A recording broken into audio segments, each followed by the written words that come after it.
Bismillahirrahmanirrahim. Alhamdulillahi ala ni'amih wa syukru lahu wa taufiqihi wa amtinanih wa asyhadu an la ilaha illallah wahdahu la syarikalah ta'ziman li sya'nih wa asyhadu anna Muhammadan abduhu wa rasuluhu al-hadi ila ridwanih wa da'i ila ihsanih wa sallallahu alaihi wa ala alihi wa ashabihi wa ikhwanih, amma ba'd.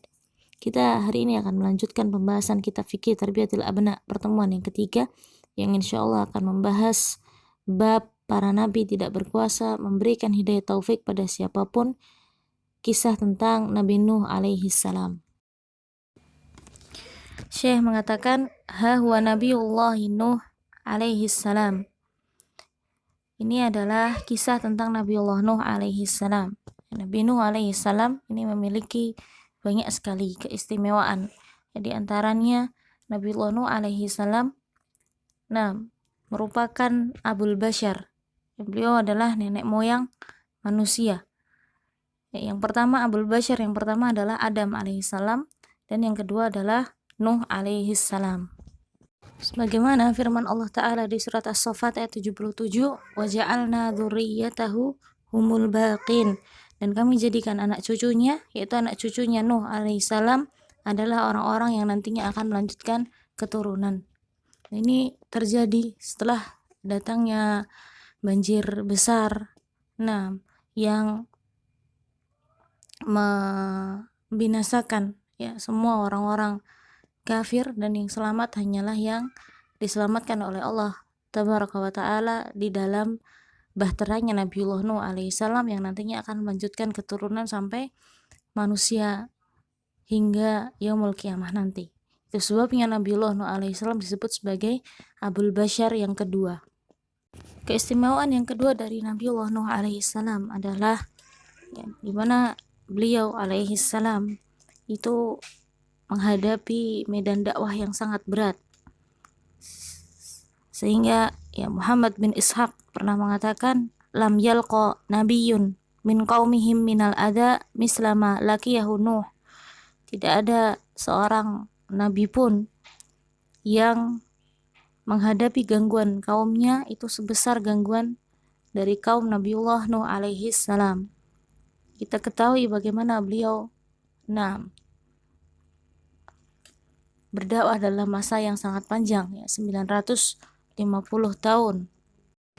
Disebutkan dalam firman Allah Tabaraka wa Ta'ala, وَلَقَدْ أَرْسَلْنَا نُوحًا إِلَى قَوْمِهِ فَلَبِثَ فِيهِمْ أَلْفَ سَنَةٍ إِلَّا 50 عَامًا فَأَخَذَهُمُ الطُّوفَانُ وَهُمْ ظَالِمُونَ.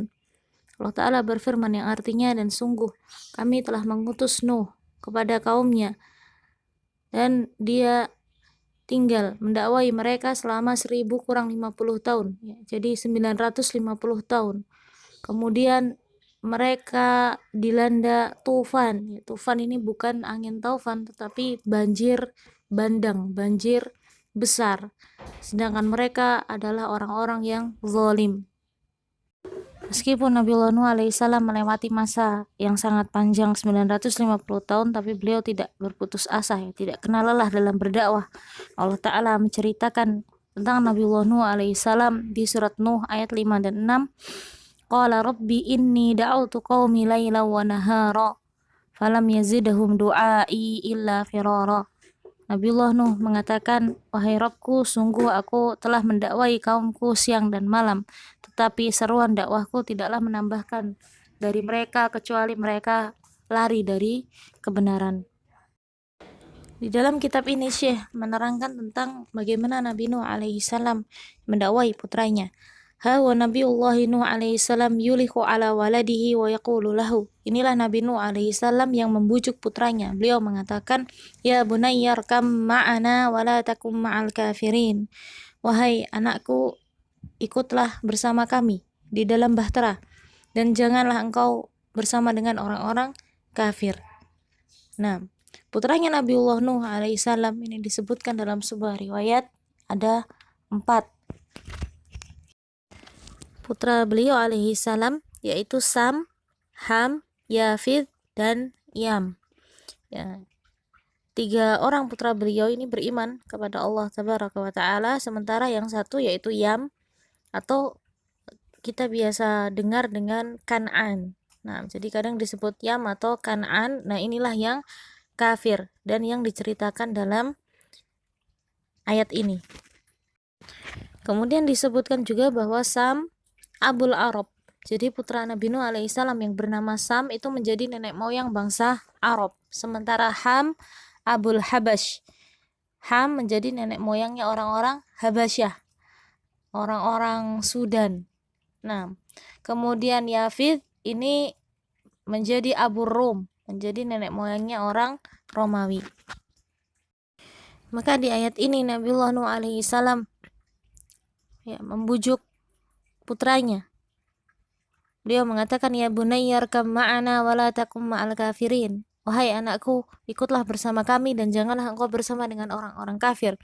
Lihat bagaimana Nabi Nuh alaihissalam tetap berusaha meskipun di saat-saat terakhir ketika langit sudah mengucurkan dengan deras airnya dan bumi telah mengeluarkan air dari atas dan dari bawah, keluar air yang mengepung manusia ketika itu. Nabi Nuh alaihissalam tetap berusaha untuk mengajak anaknya, membujuk anaknya beriman kepada Allah, masuk ke dalam bahtera, ikut menyelamatkan diri bersama dengan beliau alaihissalam. Walakin Allah subhanahu wa ta'ala ma arada li hadzal waladil hidayah. Tetapi Allah subhanahu wa ta'ala tidak menghendaki memberikan hidayah kepada anak ini. Fayaqulul walad. Dan anak ini mengatakan, qala sa'awi ila jabali ya'simuni minal ma'. Dia mengatakan, aku akan naik mendaki gunung yang akan menyelamatkanku dari kepungan air bah. Maka kita dapati di sini bagaimana keengganan putra Nabi Nuh alaihi salam. Padahal saat itu kebenaran sudah nampak di hadapan. Air bah sudah datang. Telah terbukti apa yang disampaikan oleh Nabi Nuh alaihi salam. Peringatan-peringatan yang disampaikan oleh Nabi Nuh alaihi salam sudah terbukti, tapi tetap saja hatinya enggan untuk mengikuti jalan kebenaran. Kita lihat bagaimana ketika Allah sudah mengunci mati hati seseorang, menutup jalan hidayah padanya, maka nasihat, bujukan, kemudian seruan untuk mengikuti jalan kebenaran ini tidak akan bermanfaat bagi dirinya. Kita juga dapati di sini putra Nabi Nuh alaihi salam menolak ajakan dari ayahnya dengan menggunakan logika berpikirnya bahwa dia akan selamat dengan menaiki gunung karena air tidak akan bisa mencapai setinggi gunung. Dia tolak kebenaran dengan logika akalnya semata, dan ini banyak kita dapati ketika seseorang diseru, ketika seseorang ditunjukkan jalan kebenaran, dia ditunjukkan bagaimana Allah menetapkan hukum-hukum syariat, dia diajak mengikuti perintah Allah, dia diajak untuk meninggalkan larangan-larangan yang Allah tetapkan, maka dia tolak semuanya itu dengan menggunakan akal logikanya semata. Seperti ketika seseorang diperintahkan untuk menutup auratnya, seorang wanita diperintahkan untuk menutup auratnya secara sempurna, maka dia pakai logika berpikirnya bahwa menutup aurat ini adalah pengekangan bagi wanita. Bagaimana wanita bisa bekerja, bagaimana bisa menjalani hidupnya dengan menutup aurat seperti ini. Ini menyusahkan kaum wanita, dan ini yang membuat alasan-alasan logika seperti ini yang membuat banyak orang menolak kebenaran. Dia enggan mengikuti syariat yang Allah tetapkan. Sifat seperti ini, yaitu menolak kebenaran dengan alasan logika yang dibuat-buat, mendahulukan akal yang digunakan untuk menolak apa yang Allah tetapkan, ini sudah ada pendahulunya, yaitu iblis. Ketika Allah tabaraka wa ta'ala memerintahkan iblis untuk sujud kepada Nabiullah Adam alaihi salam, Allah ta'ala berfirman di surat Shad ayat 75-76, Qala ya iblisu ma mana'aka an tasjuda lima khalaqtu biyadayya astakbarta am kunta minal alin. Wahai iblis, apa yang menghalangimu untuk sujud kepada yang telah aku ciptakan dengan tanganku? Apakah karena kesombonganmu atau karena engkau merasa sebagai sosok yang lebih tinggi? Kemudian iblis menjawab, qala ana khairum minhu khalaqtani min nari wa khalaqtahu min tin. Iblis menjawab, alasannya adalah karena aku lebih baik darinya, aku lebih baik dari Adam, engkau menciptakanku dari api sementara engkau menciptakannya dari tanah. Ini logika berpikirnya iblis, laknatullah alaih, yang mana ya keengganannya untuk memenuhi perintah Allah tabaraka wa ta'ala adalah karena merasa sombong, merasa dia lebih mulia, sebab penciptaannya dari api dan penciptaan Adam alaihissalam adalah dari tanah. Ini logika yang dipakai, ini akal yang dipakai untuk menolak perintahnya Allah tabaraka wa ta'ala. Maka kita berlindung kepada Allah dari sifat buruk seperti ini ya, sombong, yang menolak kebenaran, kemudian merasa sok pintar di hadapan Allah ta'ala, merasa kitalah yang paling tahu kebaikan bagi diri kita, padahal sekali-kali tidak. Hanya Allah tabaraka wa ta'ala yang tahu setiap detail apa yang terbaik bagi kita. Dan sudah tentu syariat yang Allah perintahkan itu pasti ada kebaikan di dalamnya untuk diri kita. Itu sebabnya seseorang ketika dia tunduk pada syariat ini, dia lakukan semua yang Allah perintahkan, tidak dia pilih-pilih mana yang sesuai dengan keinginannya, mana yang masuk di logika berpikirnya, itu dia kerjakan. Mana yang tidak sesuai dengan logikanya, mana yang tidak sesuai dengan keinginannya, dia tinggalkan. Tidak seperti itu caranya. Nah, dia total tunduk kepada Allah tabaraka wa ta'ala untuk memenuhi semua perintah yang Allah tetapkan dan menjauhi setiap apa yang Allah larang. Nah, inilah arti sebenarnya dari keimanan, ketundukan total di hadapan Allah tabaraka wa ta'ala. Maka setelah putra Nabi Nuh alaihissalam menolak ajakan ayahnya, Nabiullah Nuh alaihissalam kemudian mengatakan kepada putranya, qala la asimal yawma min amrillahi illa man rahim wa hala bainahumal mawju fakana minal mughraqin. Nabi Nuh alaihissalam berkata kepada putranya, tidak ada yang bisa melindungi dari siksa Allah pada hari itu selain Allah, zat yang maha penyayang, dan gelombang menjadi penghalang di antara keduanya, maka anak itu pun masuk orang-orang yang ditenggelamkan. Surat Hud ayat 43. Sungguh ketika Allah tabaraka wa ta'ala sudah berkehendak atas segala sesuatu, maka tidak ada yang bisa menolaknya, tidak ada yang bisa menghindar dari ketetapan Allah, tidak ada yang bisa sembunyi dari pengawasan Allah jalla jalaluh. Wa hina idzin ta'khudhu Nuhan alaihi salamu syafaqatu fayaqulu munadiyan rabbahu. Maka ketika itulah, ketika melihat putranya sendiri ditenggelamkan dengan air bah yang Allah datangkan sebagai azab bagi orang-orang yang kafir, melihat dengan mata kepala sendiri anaknya mati. Nah, muncullah rasa belas kasihan, muncullah rasa kasih sayang Nuh alaihi salam terhadap putranya, sehingga Nuh alaihi salam mengadu kepada Rabbnya, Rabbi inna bni min ahli wa inna wa'dakal haqqu wa anta ahkamul hakimin. Duhai Rabbku, sesungguhnya anakku adalah termasuk keluargaku dan janjimu itu benar, engkau adalah hakim yang paling adil. Nabi Nuh alaihi salam mengatakan demikian karena mengingat bahwa Allah tabaraka wa ta'ala pernah berjanji akan menyelamatkan keluarga beliau alaihi salatu wassalam, ya, di mana Allah tabaraka wa ta'ala berfirman, hatta idza jaa amruna wa faratan nuru qul nahmil fiha min kulli zawjayn isnaini wa ahlaka illa ma sabaqa alaihi alqawlu wa man aman wa ma amana ma'ahu illa qalil. Yang artinya, sehingga apabila telah datang ketetapan kami dan tanur telah mengeluarkan air, maka kami berfirman, bawalah ke dalam bahtera itu masing-masing hewan sepasang jantan dan betina, dan bawalah serta keluargamu, kecuali orang yang telah didahului oleh ketetapan sebelumnya, dan bawalah serta orang yang beriman, dan tidaklah beriman kepada Nuh alaihissalam melainkan hanya segelintir orang saja. Surat Hud ayat 40. Nabi Nuh alaihissalam mengira bahwa jadi selamatnya keluarga beliau ini akan Nah, berlaku untuk seluruh keluarga beliau. Nah, tidak terkecuali. Maka ketika beliau melihat putranya ternyata mati diterjang ombak yang besar, air bah yang besar, maka timbul pertanyaan pada diri Nabi Nuh alaihissalam tentang janji yang pernah Allah firmankan.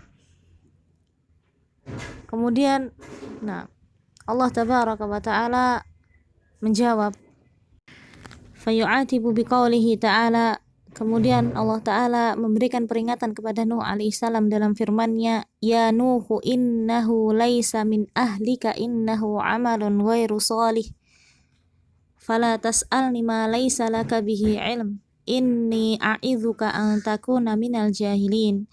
Wahai Nuh, sungguh anakmu itu bukan termasuk keluargamu yang dijanjikan akan diselamatkan.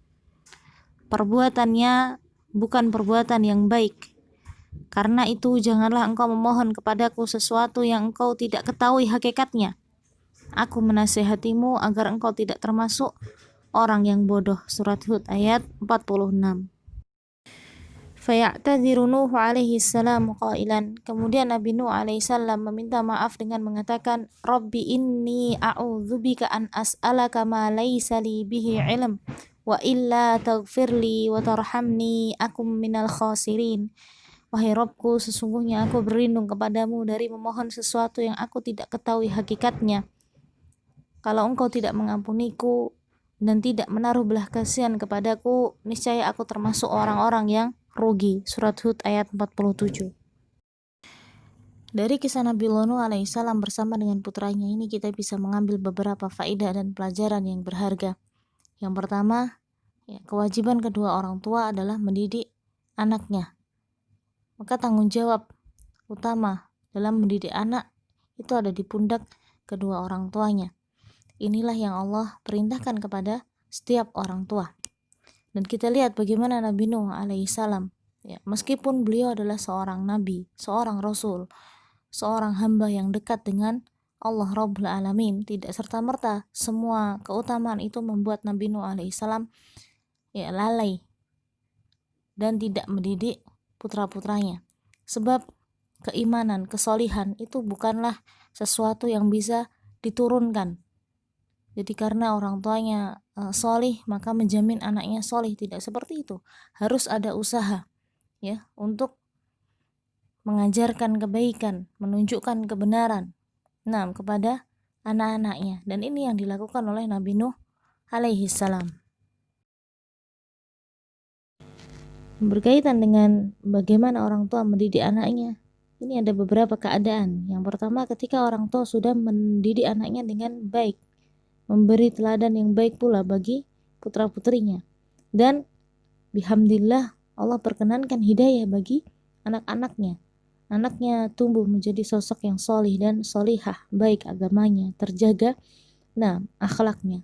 Maka dalam keadaan seperti ini orang tua mendapatkan dua kebaikan, bahkan lebih. Kebaikan yang pertama, orang tua mendapatkan pahala karena telah mendidik anaknya dengan baik, yang artinya itu dia telah melakukan perintah yang Allah wajibkan atas diri mereka. Yang kedua, orang tua mendapatkan pahala karena dia telah mencontohkan kebaikan pada anak-anaknya, dan anak-anak ini mengikutinya, mengamalkan apa yang diajarkan oleh kedua orang tuanya. Rasulullah SAW bersabda, man dalla ala khairin falahu mislu ajri fa'ilihi, rawahu Muslim. Barang siapa yang menunjukkan kebaikan, maka dia akan mendapatkan pahala semisal dengan orang yang mengerjakannya. Orang tua mendapatkan pahala atas amal soleh yang dilakukan anaknya jika orang tua yang mengajarkan dan mencontohkan amal soleh tersebut. Kemudian kebaikan yang berikutnya tentu saja karena bisa memiliki anak yang soleh dan solehah, ini menjadi sebab datangnya kebahagiaan di hati orang tua. Ini kebaikan-kebaikan yang luar biasa ketika orang tua telah berusaha mendidik anaknya dan Allah perkenankan hidayah pada diri anak-anak itu. Keadaan yang kedua adalah ketika orang tua sudah berusaha mendidik anaknya dengan baik, memberikan tauladan yang baik, tetapi Allah belum perkenankan hidayah pada diri putra-putrinya. Maka orang tua tetap mendapatkan pahala karena telah menunaikan perintah yang Allah wajibkan atas mereka, yaitu memegang tanggung jawab mendidik putra-putri mereka.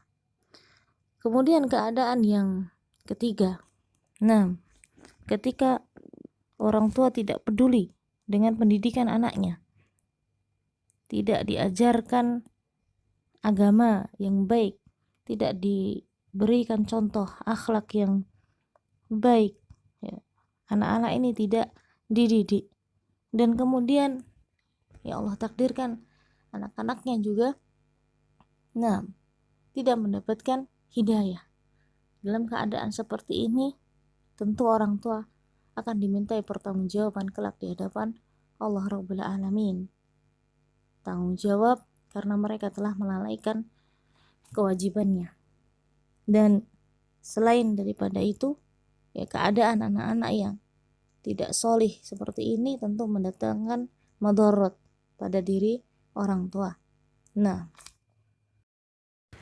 Faedah yang kedua dari kisah ini adalah inna hidayat taufik biyadillah. Ya, seperti judul dari bab ini, bahwa hidayah taufik itu murni kekuasaan yang berada di tangan Allah. Allah berikan kepada siapa saja yang Dia kehendaki. Setiap orang tua berkewajiban mendidik anaknya dengan baik, mengajak kepada perkara yang ma'ruf, mencegah mereka dari kemunkaran.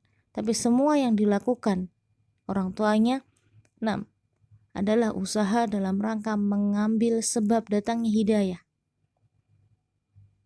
Tetapi setelah dilakukan usaha seperti ini, tentu kita serahkan setiap perkara kepada Allah yang Maha Kuasa atas segala sesuatu. Itu sebabnya tidak boleh kita ketika mendapati anak-anak yang nakal misalkan, atau akhlaknya buruk, lalu serta-merta kita salahkan kedua orang tuanya. Seakan-akan itu murni kesalahan orang tuanya yang tidak becus dalam mendidik anaknya. Anak ustadz kok seperti ini, anak ustadzah kok akhlaknya seperti itu. Karena kita tidak tahu di balik itu bagaimana kedua orang tuanya bisa jadi sudah berupaya sekuat daya untuk mendidik, menasihati anak-anaknya, tak kurang-kurang berdoa, melakukan amal soleh dalam rangka memohon kepada Allah, Allah perkenankan hidayah pada anak-anaknya. Tetapi sekali lagi, Allah yang Maha Kuasa atas segala sesuatu, Allah yang memberikan hidayah kepada siapa saja yang Dia kehendaki. Faedah ketiga yang bisa kita ambil dari kisah ini adalah min rahmatillahi annahu lam yukallifna bin natijah wa kallafana bil amali. Termasuk rahmat dari Allah Ta'ala adalah ketika Allah tidak membebankan kepada kita hasil dari apa yang kita usahakan, tetapi Allah membebankan kepada kita untuk beramal, untuk berusaha. Artinya yang Allah bebankan adalah bagaimana seseorang bisa mendakwai keluarganya, bagaimana seseorang bisa menasihati keluarga terdekatnya. Tetapi hasil dari nasihat itu, hasil dari dakwah itu kembali kepada kekuasaan Allah Ta'ala. Siapa di antara orang-orang yang telah Dia nasihati yang kemudian mau mengikuti jalan yang lurus ini, hasil tidak dibebankan kepada kita. Kalau seandainya kesuksesan, keberhasilan orang tua, keberhasilan seorang dai itu dilihat dari hasilnya, dilihat dari berapa banyak orang yang mengikutinya, maka niscaya Nabiullah Nuh alaihi salam dianggap sebagai sosok yang gagal. Karena kita ketahui di dalam firman Allah Ta'ala berfirman, wa ma amana ma'ahu illa qalil. Yang beriman dengan Nabi Nuh alaihi salam ini tidak ada kecuali sedikit saja. Kalau dilihat dari sisi orang tua, tentu beliau dianggap sebagai sosok yang gagal karena tidak bisa mendidik anaknya. Buktinya salah satu anaknya mati dalam keadaan kafir. Tapi sekali-kali tidak demikian. Allah tidak membebankan sesuatu di luar kemampuan kita. Allah tidak membebankan bahwa setiap nasihat ini harus diikuti, enggak.